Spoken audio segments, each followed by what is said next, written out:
সবাইকে আদাব, সালাম ও নমস্কার। আশা করি সবাই ভালো আছেন। আমরাও আপনাদের দোয়া আশীর্বাদে মোটামুটি ভালো আছি। তো এটা হচ্ছে আমাদের গ্রাম। দেখেন এখন চারদিকে শুধু পানি আর পানি। এখন হচ্ছে বর্ষাকাল, কিন্তু কিছুদিন পূর্বেও কিন্তু চারদিকে ছিল ফসলের মাঠ, সব দিক দিয়ে শুধু ছিল ধানের জমি। আর এখন দেখেন শুধু পানি। তো এখানে এখন মাছ পাওয়া যাবে না, কয়েকদিন গেলে হয়তো 15-20 দিন গেলে এখানে মাছও পাওয়া যাবে। তো আমি একটা জিনিস চিন্তা করতেছি, আসলে শহর আর গ্রামের মধ্যে বিস্তর একটা ফারাক রয়েছে বা একটা তফাৎ রয়েছে। এই যে দেখেন গ্রামের মেঠোপথ, এটা কিন্তু একদম খাঁটি গ্রাম বাংলা।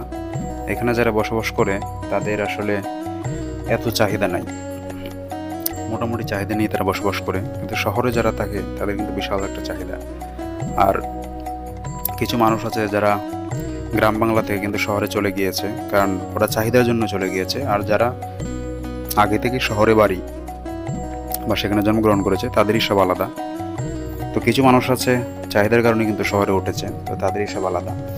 এছাড়াও কিন্তু আরও একটা শ্রেণী মানুষ রয়েছে যারা এই গ্রামেই রয়ে গেছে এবং আজীবন এই গ্রামেই থাকবে।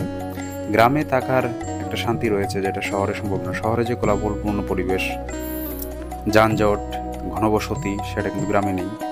শহরে কিন্তু এত সুযোগ সুবিধা এবং এত উন্নত হওয়ার পরেও কিন্তু শহরে ভিক্ষাবৃত্তিটা অনেক।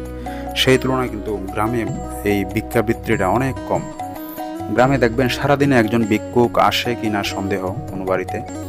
আর শহরে দেখা গেল যে প্রতি মিনিটে মিনিটে কিন্তু একজন ভিক্ষুক আপনার সামনে পড়বে, মানে আপনার কাছে দেখবেন সে টাকা চাইতেছে।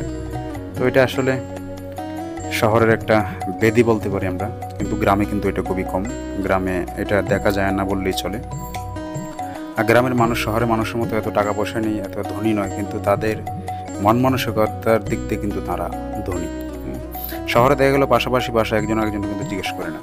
হ্যাঁ, খুব যদি প্রয়োজন না হয়, প্রয়োজন আসলে পড়েই না, প্রয়োজন পড়লেও তারা যায় না। কিন্তু গ্রামে দেখা গেল পুরো গ্রামে একটা পরিবারের মতো, সবাই সবার সঙ্গে কথা বলতেছে, আসা যাওয়া রয়েছে, বিভিন্ন অনুষ্ঠানের দাওয়াত দাওয়াত থাকতেছে। মানে একটা অন্যরকম একটা বন্ডিং যেটা শহরে নেই।